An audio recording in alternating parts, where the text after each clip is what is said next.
On today's episode, we're going to get a real story of fraud happened in our community here.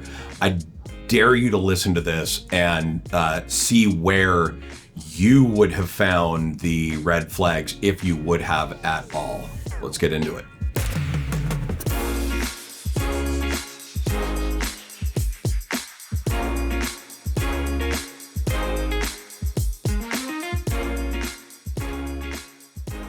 Hi, everybody, and welcome to another episode of Dollars and Cents, Hapo Community Credit Union's financial literacy podcast. We are bringing in a real story today of a fraud event that happened to some actual Hapo members. We have Sarah and Eli here with us. And then on my side of the table, maybe an upgrade for a frequent flyer program, Jen back on the podcast with us to kind of give us the other side of the story, not the fraudster side, but the other side of helping this type of a story out. Welcome to the podcast. Thank you for having us. Yeah, thank you for having us.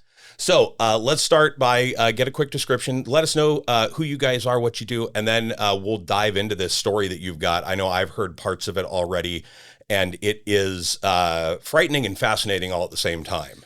It is. It was quite of an experience for us. I'm Eli. I'm been in the Tri-Cities for now 4 years here in November. Born and raised in Lower Valley. 4 years ago, we decided to move to Tri-Cities, and Hapo's always been part of our life. So we came with that, and it was an incredible day that day. How it just started. It seemed like any other normal day. Outside of this. We're campus pastors, and I was actually at the church around 3:00. Was finishing up a meeting with the guy, and I had to cut that meeting because at 3:30 we do foster care, so I had to pick up our foster son from the bus. And on my way there, I get a phone call, and I'm pulling out my phone out of my pocket, don't even pay attention to who it is. I just answer. My wife has always told me, don't answer weird numbers. I think advice. It is really good advice. If I would have just done that, I think I would have saved us the trouble. Long story short, answered the phone call, and I hear my mother's voice. Okay. And she begins she's weeping, she's afraid, and she's telling me they got into trouble, and she doesn't know what to do. And it just caught me off guard. Oh, yeah. Some random guy takes the phone away from her and starts going off about this whole thing that happened. My parents are from Lower Valley. They do landscaping. So this guy knew that information. He said, your parents were out doing yard work at this house, and they were just at the wrong place at the wrong time. We came in, we did a drug deal that went bad. Your mom panicked as when she saw us with rifles, and we didn't know what to do. My guys wanted to kill them, but I told them, don't do that. Just load them up. He described my dad exactly the way my dad is. He said, your dad's here. He's pretty calm. He hasn't said a word. That's my dad. And my mom's the opposite. She was loud, crying, and I could hear that in the background. And they're like, hey, we're going to need you to just tell your mom to calm down. They're going to be safe. Nothing's going to happen to them. If you cooperate with us, we'll make it happen. They told me, he said, your parents told me you live in Tri-Cities. So we're driving your direction right now. But like I told you, drug deal went bad, so we lost a lot of money. And he goes, I'm not after your money right now. I'm just trying to get your parents to you. And do you have anything on you? And I'm like, dude, I literally told him this. I'm a pastor. There's not a lot of money here. At the same time, I was trying to just stay calm and not lose it. He's like, well, can you start driving our direction? And we can meet at a halfway point. He's like, maybe like at a Walmart or something. And I'm like, thinking about the foster boy that I have to pick up. I'm thinking about my kids. And I'm like, look, man, this is my situation. I can't make my way there until after 3:30. And he's like, that's fine. What do you got to do? And I'm like, I got to pick up my foster kid. Okay. And he's like, you know what? I'm going to let you do that then. I'll keep you on the phone for now. He goes, but don't try anything dumb. I've hacked your phone in right now. I know exactly what messages are going in and out. If you attempt to make another phone call, I can see everything. And I'm like, okay, technology is pretty advanced. Yeah. So I'm guessing that could be a possibility. I said, okay, well, I'm going to pick up my boy and then I'll head your way. I get there and he's like, where did you arrive? I'm like, I'm arriving where I got to pick up my foster boy. And he's like, okay, I'll let you know when I see the bus coming. So this guy's got a lot of information. I'm thinking I'm not a very smart guy. I'm like, what the heck? What is he using? How, are they really seeing me? And it started getting real. During this time, there was about a 20-minute, part between the foster boy arriving. And so we talked for 20 minutes. And he is telling me about my family, about my siblings. He's telling me that he knows that I'm a pastor. He's telling me that things that I nobody should know, right? Yeah. And I'm like, what the heck? Like, how does he know this stuff? And he even knew, my favorite soccer team, my favorite football team, and it was pretty scary. I was going to say, at that point, it sounds like either A, these guys have somebody and they've been chatting with your parents and your parents are giving them all this information, or they have access to your phone and they're going through all of this. Correct. Or they've just done a lot of research. All of those options were coming to my head. And the one thing that just kept driving me back to this is real was my mom's voice. Mm-hmm. Before the bus made a turn down the street, he called it. He's like, hey, the bus is coming out. It should be getting there pretty soon. And I'm like, I look up, I can't see the bus. And sure enough, the bus turns exactly when he says it. And I'm like, these guys can see me. I'm actually at my house. I haven't told them that I'm at my house. Mm-hmm. And then he tells me, you're at your house. And I'm like, yeah. He's like, I need you to go inside and see if your kids are home. And when he's brought the kids in, that's just a whole different thing, man. I look around. Luckily, my kids are not home. My youngest is playing football. The other two are working. And I'm like, they're not home. He's like, well, I need you to go inside. I'm like, I'm telling you, they're not home. He's like, I need you to walk inside. So again, I'm feeling this pressure of like someone is looking at me. Yeah, they know where you are. So we go in. Luckily, I thank God no one was home. And I'm like, look, man, nobody's home. He's like, okay, well, make your way over. And during this time, he begins to tell me, look, actually, we're going to need some money. And I'm like, well, what do you need? He's like, well, how much do you have? Yeah, of course. And I'm like, I don't have much. He goes, can you do $200? And I'm like, well, but what do you need money for? And he's like, well, we don't have fuel and I got to get out of the state. And I'm like, look, I'm willing to do that. And I start negotiating with him, right? So I'm like, I'll do the $200, but I need a FaceTime or video chat with my parents before I do that. Yeah. And he's like, look, man, I'm going to give you my word. You sound like a pretty smart guy. He goes, I'll give you my word. Send me $200. And then right after that, I'll let you see your mom and dad. And we'll go from there. So I'm like, okay, well, how can I get this money to you? He goes, well, I need you to just wire transfer money. I'm like, dude, I've never done that in my life. He's like, it's real easy. Just go to a convenient Mexican carniceria store, and they usually have them. I'm like, well, can I just do that at Walmart? And he's like, well, it gets a little bit more complicated there. Just go. I'm like, okay. So I head over. By this time, me and my wife, we communicate throughout the day a lot. She's texting me. I'm not able to respond to her. So she immediately... I think at that point, it was like an hour. He hadn't replied to my messages or anything. And on Tuesdays, he normally travels out of town for work. And then I noticed he hadn't replied back to see if, he had arrived okay. And at that point, I kind of sensed something was off. And I checked in with my two older kids.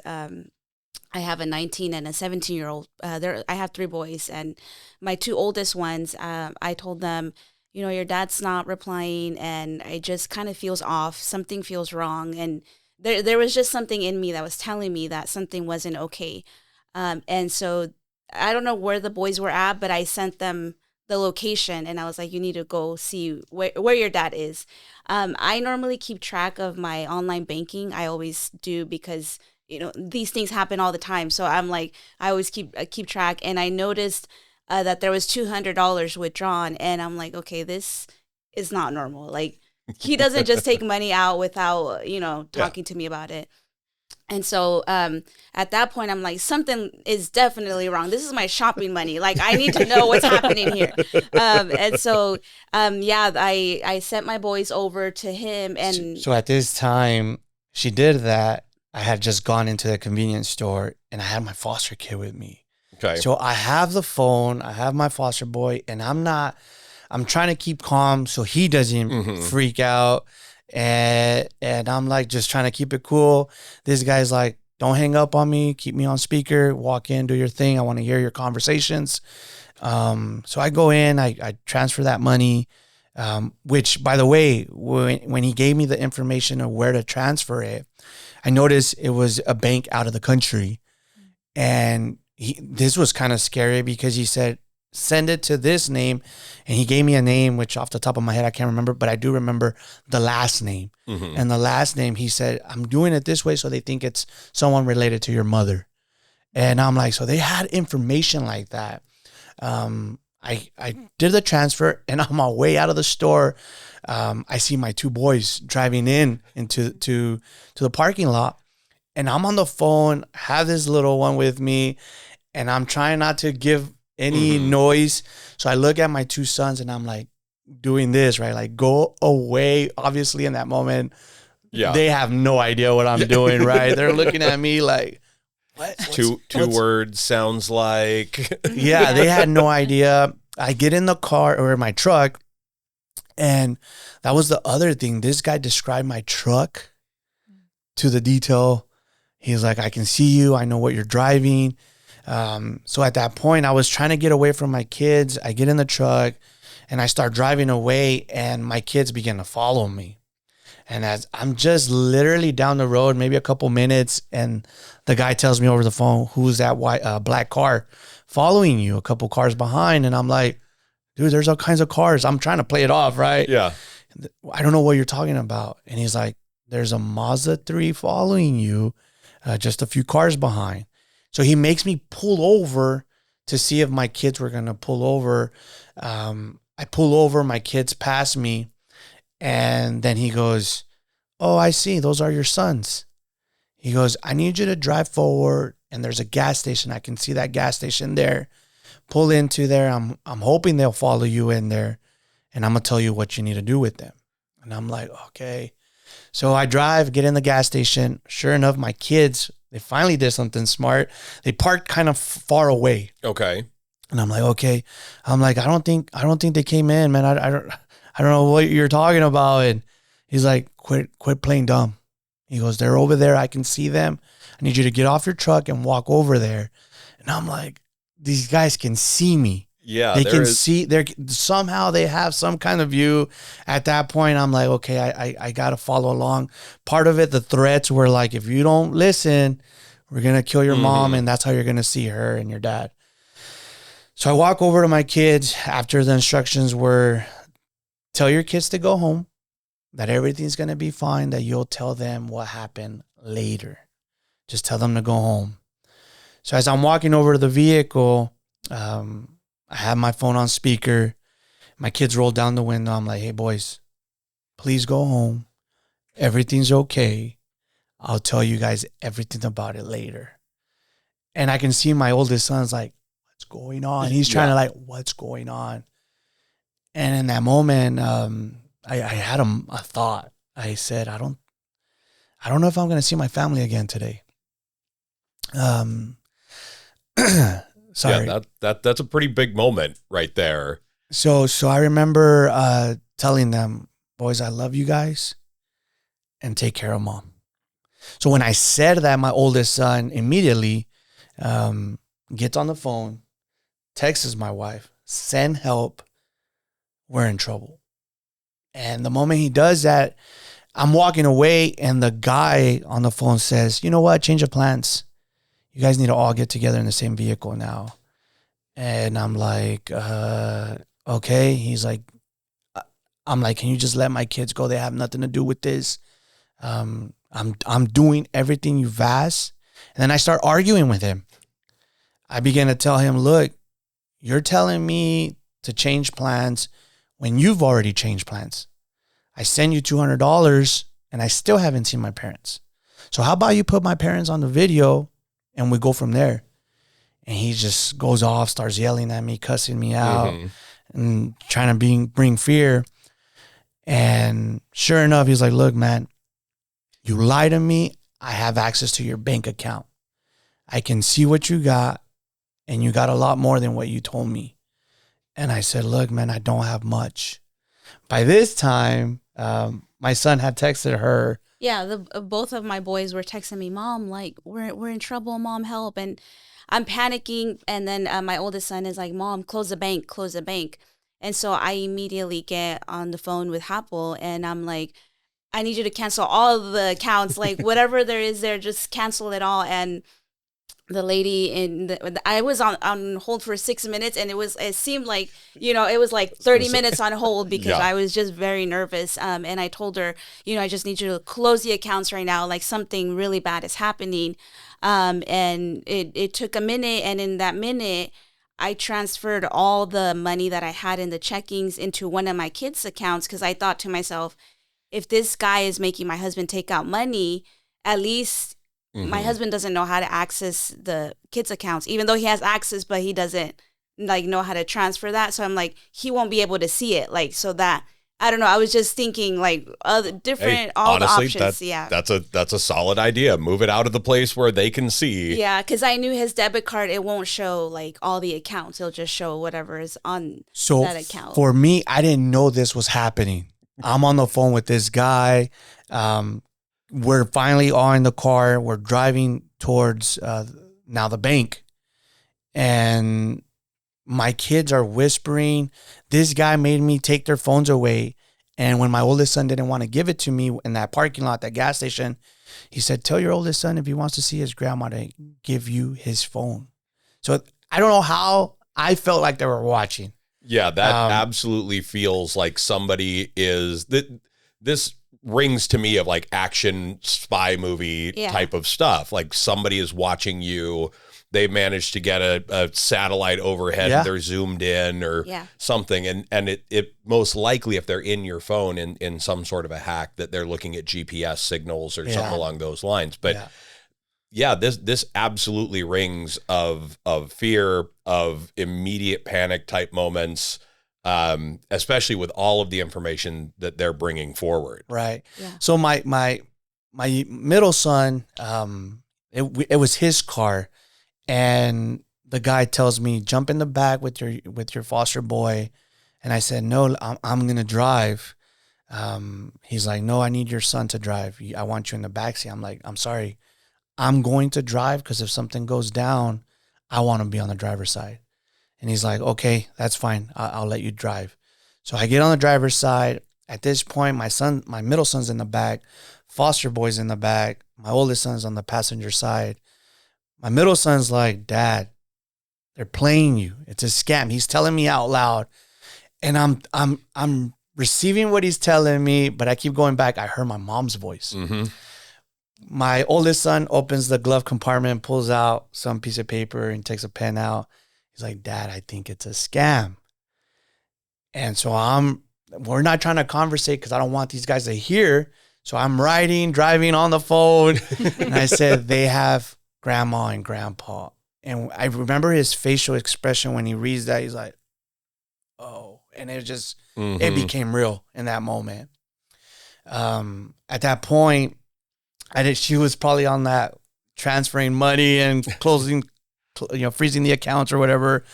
I don't know that's happening. I pull up to the Hopple Bank near our home, go to the drive-thru, and this guy's telling me to take the amount that we had in there. So I'm like, this guy can see everything. Yeah. When I go and pull up, I'm not able to get any money out. And my thought, I didn't think my wife had done that. I start arguing with this guy. I'm like, bro, why are you telling me to take this money out when you already took it? I'm thinking you're telling me you have access. You're telling me what I have. Now I'm looking at my phone and there's nothing there. I'm like, you took it. So we start arguing about, no, he hasn't taken it.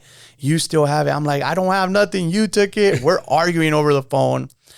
And he's like, why'd you call the cops? I'm like, what are you talking about? You said you can see my phone. I have not. So he could see cops pulling around. Yeah, because right before, after when he arrived to the ATM, I left work and my coworker actually was driving because she's like, you're not able to drive right now. Good on her. And I had to like really think about what I was going to do because I had to like think of all the possibilities that could happen. I'm like, I could either panic right now or I can just think of something to do. And I had my boys' locations, they were turned off.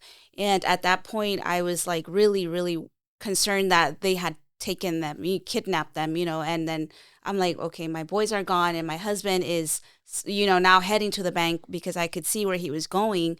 And so I arrived to the first location where the last GPS showed for my kids, and it was in that gas station where he got in the car with the boys. And I saw my husband's truck. It was parked there, and I began to like just put pieces together. They must have left in the same car, and they're going all together. So I'm like, okay, I told my coworker, just drive me to the bank. Like, that's where we need to go. We get on the phone with the cops and we tell them the whole thing that is happening. I don't know that he's on the phone, that this is a phone interaction. I thought this was an actual person doing something. So she literally thought someone was with us in the car. Yeah. And I'm guessing, given the messages that you got from your sons, that this is a reasonable, they're saying, hey, send help. We're in trouble. Yeah. Something's happening. Yeah. But probably not the entire thing. Dad's on the phone with somebody who says they got grandma and grandpa. Yeah, that was not at all. I was going to say, because by the time they knew that, you already had their phones. Yes. So yeah, I only knew like pieces of we're in trouble, send help, close the bank. That's all the information that I had. I didn't know that, Eli was on the phone with some sort of guy that he was making him do things. I was just like, somebody actually is pointing a gun at my husband and is trying to take him out. And so that was where my mind was going. So I'm like, if I'm going to arrive, I'm going to arrive with the full army. So I called the cops, and my coworker and I, we arrive, and we pulled up with maybe 3 or 4 vehicles of cops arriving with us as well. And so we just kind of went to the side and just kind of saw the cops surround my son's car. They surrounded the vehicle. And in that moment, I'm like, I know they don't know that these are all my kids here. So I'm on the phone with this guy. I'm like, I didn't call the cops. I don't know what happened. I've done my part. I put my phone down on speaker, and I tell the boys, raise your hands. Like, I don't want nothing. Yep. Yeah, so and I put down my window. I said, these are all my kids. Nobody else is in here. I'm on the phone with this gentleman, and they pull my kids out to safety. And I'm still on the phone with this guy, and this guy's like, all right, remain calm. He's trying to calm me down. He's like, tell the cops they can go home. Everything's okay. And we'll just pick up this conversation again. And I'm like, oh, dude, this is over. Yeah. And he's all like, no. Just, like, he stays on the line. During this time, I think, the cops are getting information from my boys. My boys tell them they have our grandma, they have our grandpa. So they immediately call. My dad doesn't answer the phone. Yeah. I called my father-in-law and he didn't answer. And I called my mother-in-law, and then my father-in-law answers. And I'm like, are you guys okay? And I kind of just told him briefly, and he's like, we're okay. No one's after us or anything. And so after that, confirmation. The officer comes. He's like, your parents are okay. And when he said that, it just hit me. I'm like, man, I just got played, and I just hung up, and all the emotions came out in that moment. So yeah, that is basically the initial end of a pretty terrifying. How long was this whole encounter? It was a little over an hour for sure. I think it was maybe 2 hours actually, because I think it started around 3-ish, and we arrived at the bank. I arrived at the bank closer to 5. That's true. Or maybe even after. Because he wanted me to go inside of the bank to figure out. And I'm like, no, they're about to close. So it was closer to 5. Yeah. You're right. Yeah. was going to say that is an intense couple of hours to Yeah. be in a situation where you have legitimate information saying that your loved ones are in serious danger. No, and it got real. You know, he said, "Hey, we're driving. We're almost here to Kennewick, so we're just gonna meet at the Walmart here in Kennewick."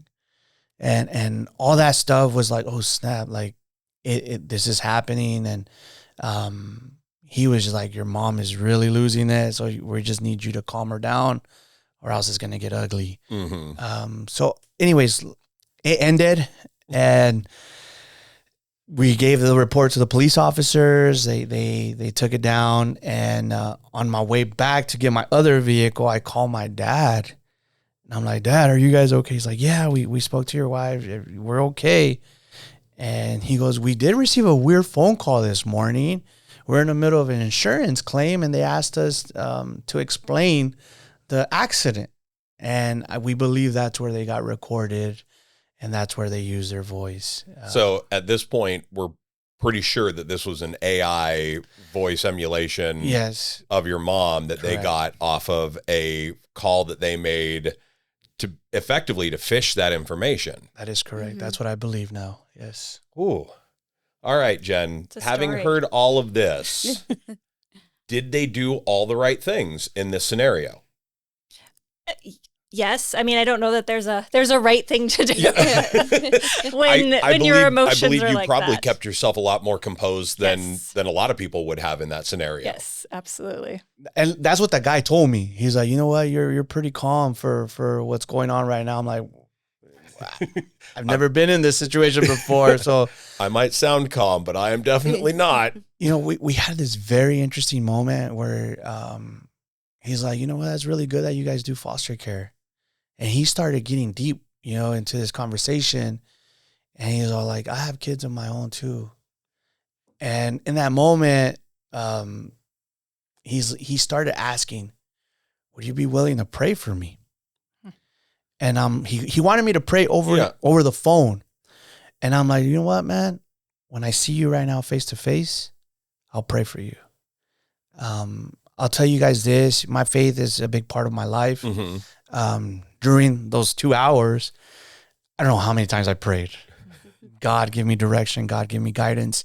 But in that moment, my humanity was like, why am I going to pray for this guy? But in that same time, I'm like, this guy needs God's love, God's mercy, God's grace.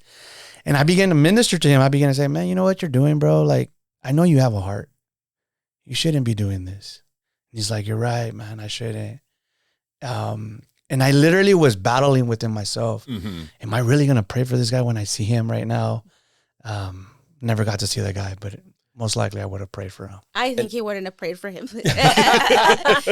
Eli used to be a correctional officer, and I'm like, I know he would have, you know. It might have been a prayer that had a little bit of a different twist to it. I would have laid hands on him a different way. So when you got in touch with Hapo and basically said close the accounts, that's coming across. How does that get handled on the internal side when a request like that starts to come in with panic? Does that immediately come into your department? Yeah, absolutely. I was going to say, we actually had one of our employees come to myself and our assistant manager, who's not here, and said, I don't know what to do. Somebody's on the phone saying that somebody got kidnapped and wants us to close their account. And that was all the information she had in that moment. And so, of course, you know, we jump into action of, okay, what information do we have and how can we help? And got a hold of Sarah. Are you okay? How can we help you? And we could kind of hear the cops in the background. And it was like, oh, she did the right thing. She called the cops. She's good. They will take care of this. We will just keep everything shut down here until we hear from somebody. So in a way, you absolutely did, you know, exactly what we would have told you to do. But yeah, having that message come in and kind of seeing the panic on the person's face who got that call of like somebody's been kidnapped, and then having to kind of walk it back of like, okay, what really happened, and where are we, and how do we help from our side? But yeah, having just kind of that brief moment of those definitely come to us right away. Obviously, your sense of urgency was heard over the phone. So we were like, no, we need somebody to help with this. Yeah, and which I really appreciate, because I think in that moment, I don't even know what I was saying. I probably wasn't even making any sense. I just knew, I'm like, the accounts have to be closed, and I do appreciate. It's recorded. Yeah. All you could hear is "Save my shopping money." Yeah, it was definitely like a traumatic experience. I think it did leave us a little vulnerable. Even the day after, I did have to take a day off of work because the day that it happened, I think I was pretty well composed, because I was able to just think through of what I had to do. But the following day, it did hit me, and I was overwhelmed with emotion. And I can say similar to once you hang up the phone, it all hits. You finally get that feeling that you can accept everything, and you've got that moment to kind of take it in. Yeah. I just have like few like memories about, because my youngest son, he was in football practice, and we forgot about him. Somehow he got missed, and he called me. He's like, "Mom, who's gonna pick me up?" And he tells me that I just answered, and I said that something happened to Dad. That's all I said, and I don't even recall that memory at all. And he was worried, and I called my brother, and I said, "I need you to go pick up my son, like something has happened." And he did. And in the process, when my brother-in-law picks him up, everything's over. Me and my older boys, we go pick up my truck, and when we're there, the officers followed us. They left us there, and we see this random truck just drive in front of us, and this guy just looks at us. And me and my boys look at each other, and this is trauma now, right? Yeah. This guy is probably not even looking at us, but we're like, somebody's looking at us. And my middle son's like, we'll go pick up Isaac. We don't know where he's at, or we don't know if Mom's picked him up yet. And I look at this guy, I'm like, let's go home first, and then we'll go together. And my oldest son, calls me. He's like, "Dad, Are Isaac's location's on this street." We didn't know he got picked up by. So I mean, it was just more adding more, and we're like, "Where is he at? He's in some random We're in the car." clear on this. Oh wait, are we in the clear on this? Because you never did get a chance to see the individual. There was never any connection there. And at this point in time, you still don't know if they were driving into Kennewick or if they were there the entire time. Correct. How they're keeping eyes on everything that's going on. Did you ever find out any further information about how they were getting this information? I did not. Unfortunately, with the police department, once it's out of the jurisdiction, it's kind of difficult to follow through. Yeah, and if they were doing anything internationally, that brings a whole nother level. Correct. I know I mentioned you previously. We had Detective Sam Grant from the Richland Police Department in on one of our previous episodes, and he talks about that in that episode, about how they do everything that they can, but everything they can really amounts to not a whole heck of a lot in the long run, especially when things are outside of the state, outside of the country. Right. If they can get something, great. If not, like, they may wait months to hear back from a different agency that they're trying to work with. Yeah. In the long run, though, it was really just the one wire transfer. And then, of course, the 2 traumatic hours, right? Which I would say probably the traumatic hours were way worse than the $200 aside from the shopping budget. Yeah. No, that is correct. I think it took me a few days, even driving down those same roads, even going to that carniceria that we normally go to, has been a little difficult.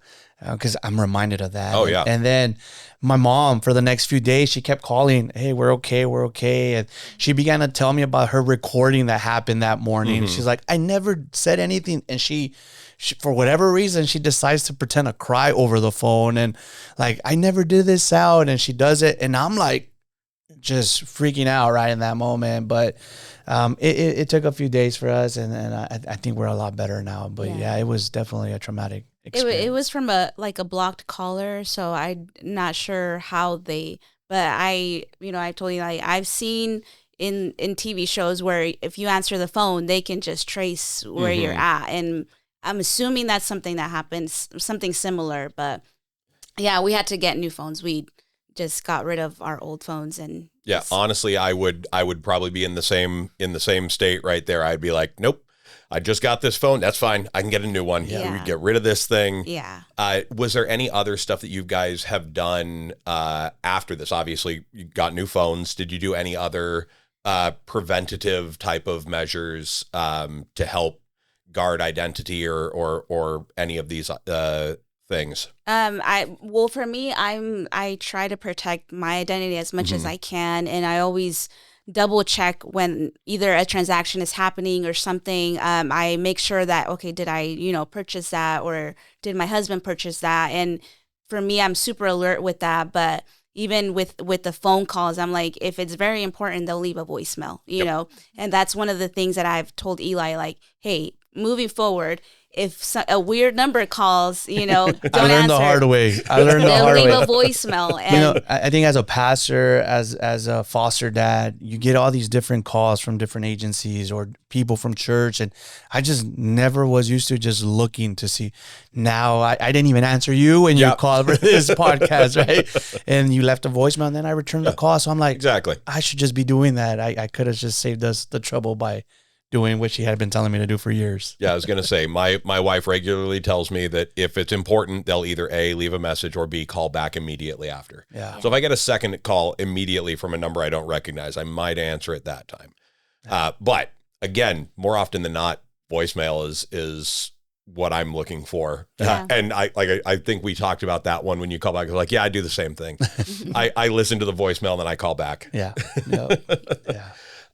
In hindsight, looking back at this, now that you're clear of it a ways, what were some of the signs that you could have maybe picked up on in this? Is there anything that you think back on and be like, why didn't that like ring a bell or a red flag in the scenario? Because I'll be honest with you, listening to the whole thing start to finish, I'm with you the whole way through. I don't think that in any of those moments I'm thinking clearly enough to register those red flags. Yeah. But looking back on it, do you think there were any that cropped up? Because obviously your sons saw a couple. They were like, hey, this is a scam. Yeah. Until they heard the other half. Correct. That was definitely one when my boys were like, hey, Dad, it's a scam. Hang up. In that moment, I'm like, I know they can see. My kids are smart. I couldn't see what they were seeing. Mm-hmm. But one of the things that I did notice was he mentioned a store. He's like, I can see you passing this store right now. And I wasn't passing that store. Okay. So I was like, Dad just kind of red flagged me like, no, he got it wrong. So however they might be seeing the situation, however they might have access, they don't completely have it. Yeah, so maybe it's a Google Maps thing and that store something changed recently.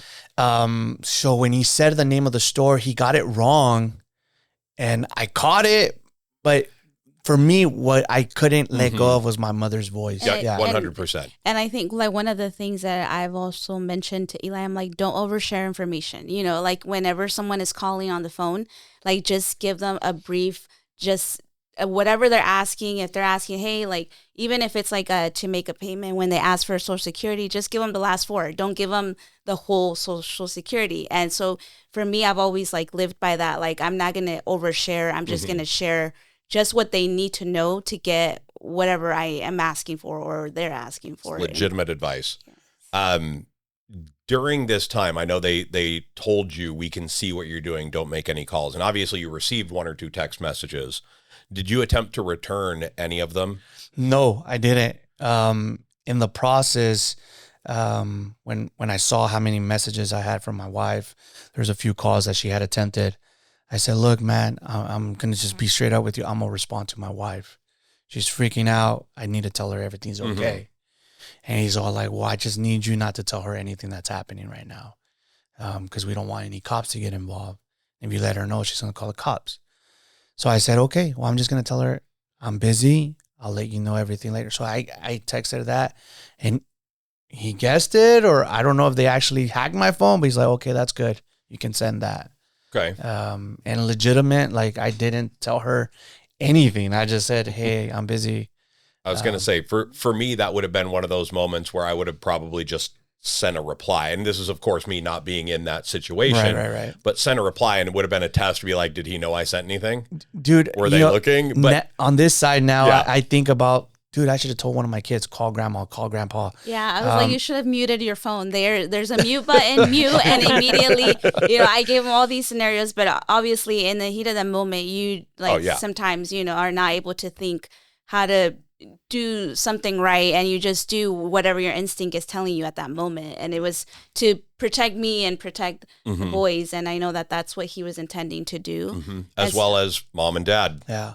Absolutely, the ones who are in immediate danger in your mind, as well as then this danger is probably spilling over. It sounds like these guys aren't exactly the nicest people to play with. Right. And I think like anyone has gone through this, I think that what makes a person vulnerable in that moment is fear, because these people are professionals to put fear in people, and when people are afraid, they can either freeze or flight. Like they can just do things that you wouldn't normally do because they're afraid. And I think that one of the important things to recognize is that there's people out there that are obviously professionals at this, and we should not be afraid of them, because really it's just that, like, they're just trying to put fear so that we could meet whatever demands they're wanting from us. And when we're put in that vulnerable state, then that's when we just give out all these things about ourselves, even oversharing, like, I have 3 kids, and I this is what I do, and I think that it goes on from there. But it's the root of it is because at that moment we're afraid, and so we become vulnerable then, and then we share things we shouldn't share. Yeah, I know when we do trainings for fraud, scams, any of these type of things, the number one thing is if anything is prompting urgency or an immediate response, that's when you need to pause and take a breath and look at it. Now, granted, when that's a phishing email, that's a heck of a lot easier to look at it and be like, ooh, sale ending soon. I don't need to click on that right now. When it is, you need to drive and meet us halfway with the money, that's a slightly different set of urgency that we're talking about. Right. Yeah. Well, first and foremost, I am very happy that this ended the way that it did, as far as everybody's safe. Correct. It didn't end up costing you everything, even though your bank account did get cleared out. It was by someone you love. Correct. Yes. Jen, do you have any other thoughts on this entire scenario? I mean, I think you called it just right, that in these cases they prey on that fear, that fight or flight, where you don't have time to think about we went by a different store, clearly something's not right, or, just call mom and dad. Like those things that kind of make sense when you're talking to somebody else about it. So really, I mean, I think that the end result is always like, pause, take a breath, give your brain that moment to kind of come out of that fight or flight, that fear, to then really, okay, what do I need to do? And then, I mean, I think, you guys did all the right things. You called and said, hey, put a freeze on my account, and we're thankful that everybody was okay, and that we were able to follow up with you afterwards, make sure that, you guys were good, your accounts were good. And I think that, if anything, people can come out of this saying, oh, okay, well, now I know if something like this happens, I don't need to immediately respond with that fear. Yeah. Yeah, for sure. So before we sign off, once again, thank you guys so much for coming in and sharing this story. Fascinating and frightening all at the same time, and a real story for everybody else in the area who can basically say, no, that doesn't happen around here. It happens everywhere. Do you have any final ideas, thoughts that you want to give to people listening before we sign off? I think for us, after it happened, just sharing what had happened with others brought awareness to others. Like, oh my God, this also happened to me. And I'm like, why didn't you ever say anything? They're like, for whatever reason, they just don't want to share again. Maybe going back to that fear. But as I noticed, it's pretty common. And a lot of people weren't as lucky as in our case where we just lost $200.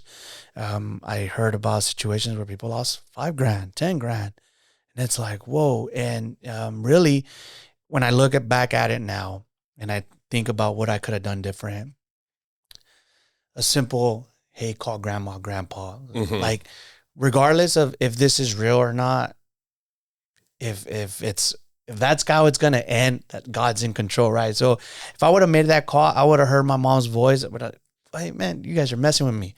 You know, and immediately hang up. It would have saved me the 2 hours. I think it's important to just not panic, not fall into that trap of fear as you shared, and just do what you got to do, which is call the cops, call for help, take that moment to verify the person that they're telling you is in danger is actually in danger or not. Yes.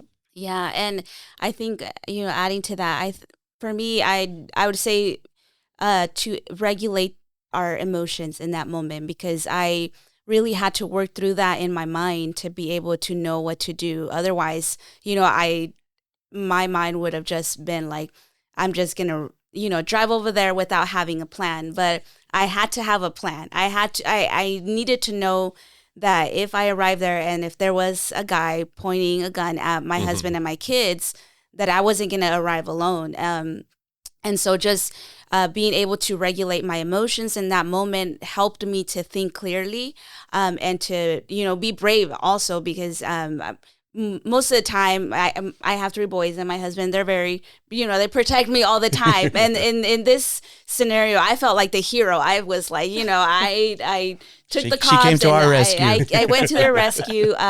But it was because I took a moment to just kind of pause and think, okay, what am I going to do? And how am I going to save my family? And I think many of the times we have to just take, like you said, that second to just think about what are the facts, and, what is this actually real, and is this actually happening? Because even though in that moment, everything that was going on, my brain was wanting to say, this is not real, this is not really happening, even though it was. But in the midst of all of that, when I took that pause, it actually helped me to come up with a plan. And so, if anyone ever receives a call like this or an email, like, just pause and think first before even clicking, before even answering, before even doing any type of action, especially if it involves money, because most of the time it does. That's at the motivation. end, it involves money. And so, I think that, there's a lot of people that don't speak about it because maybe they feel shame. Maybe they feel like I got played and I don't want anyone to know that this actually happened to me. But really, I think that it's important for us to speak about it, because people do need to know that, hey, this happens, every day. I don't know how many times a day, but it does happen. And, it's okay to talk about it, because people need to be aware that, don't answer the calls. Don't give into fraud. Yeah. And if you do ever fall into the trap, I think that's another advice. Talk about it. At least for me, I feel a lot better the more I talk about it, because it was a crazy experience. So for me to share it, every time I shared it, now I felt like I was receiving, healing as I talked about it, and now I can talk about it without breaking down in tears as I did the first time. We had to talk about it for a while, and then at some point we had to laugh about it, because I told Eli, like, hey, like, we need to heal from this, and in order for us to overcome this traumatic experience, we need to talk about it over and over again until we're okay. There's a joke around the house right now. The kids are like, if you need money, just call dad. Different type of ATM scenario than I would have with my own dad. Once again, thank you two for coming on and sharing this story. For everybody out there listening, I 100% agree. Talking about these things, don't bottle it up. It's going to be helpful to get it out there, not just for you, but for everybody else that listens and hears that hey, you don't have to be embarrassed by the fact that this happened. You need to look back at it, learn from what the situation was, how sophisticated these things can be, especially with the AI technology that is out there now. Again, thank you guys so much for joining us today.